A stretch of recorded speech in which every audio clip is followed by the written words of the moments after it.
ಕಾಂಗ್ರೆಸ್ ಹೈಕಮಾಂಡ್ಗೆ ಮುಸ್ಲಿಂ ಸಮುದಾಯದ ಖಡಕ್ ಎಚ್ಚರಿಕೆ. 5 ಸಚಿವ ಸ್ಥಾನ ನೀಡದಿದ್ದರೆ ನಮ್ಮ ಶಕ್ತಿ ಏನು ಎಂಬುದನ್ನು ತೋರಿಸುತ್ತೇವೆ.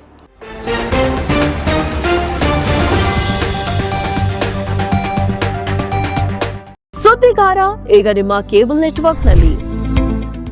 ರಾಜ್ಯದಲ್ಲಿ ಡಿಕೆ ಶಿವಕುಮಾರ್ ಅವರ ನೂತನ ಸರ್ಕಾರ ರಚನೆಯಾಗಿದೆ.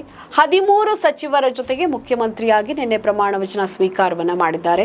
ಜೊತೆಗೆ ಸಚಿವ ಸಂಪುಟ ಸಭೆಯನ್ನ ಮಾಡಿ ಮಹತ್ವದ ತೀರ್ಮಾನವನ್ನ ಕೂಡ ತೆಗೆದುಕೊಂಡಿದ್ದಾರೆ. ಇದೀಗ ಪ್ರಮಾಣ ವಚನ ಸ್ವೀಕಾರ ಮಾಡಿದ ಬೆನ್ನಲ್ಲೇ ಮುಸ್ಲಿಂ ಸಮುದಾಯ ಮಹತ್ವದ ಬೇಡಿಕೆಯನ್ನ ಇಟ್ಟಿದೆ. ಈಗಾಗಲೇ ಡಿಕೆ ಶಿವಕುಮಾರ್ ನೇತೃತ್ವದ ಸರ್ಕಾರದಲ್ಲಿ ಯುಟಿ ಖಾದರ್ ಅವರಿಗೆ ಸಚಿವ ಸ್ಥಾನವನ್ನ ನೀಡಲಾಗಿದೆ. ಇದೀಗ ಮತ್ತೆ 4 ಜನರಿಗೆ ಸಚಿವ ಸ್ಥಾನ ನೀಡಬೇಕು ಅಂತ ಬೇಡಿಕೆಯನ್ನ ಕೂಡ ಇಟ್ಟಿದ್ದಾರೆ.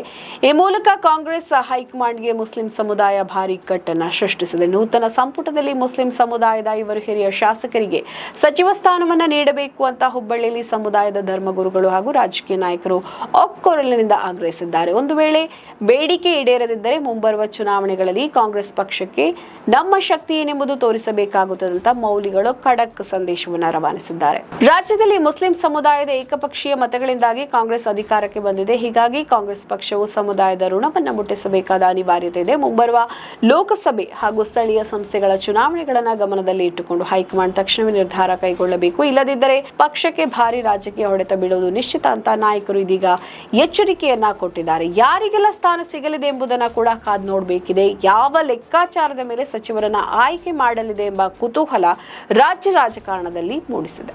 ನಮ್ಮ ಈ ವಿಡಿಯೋ ನಿಮಗೆ ಇಷ್ಟ ಆದಲ್ಲಿ ಲೈಕ್ ಮಾಡಿ, ಶೇರ್ ಮಾಡಿ, ಕಮೆಂಟ್ ಮಾಡಿ ಮತ್ತೆ ಸಬ್ಸ್ಕ್ರೈಬ್ ಮಾಡಿ.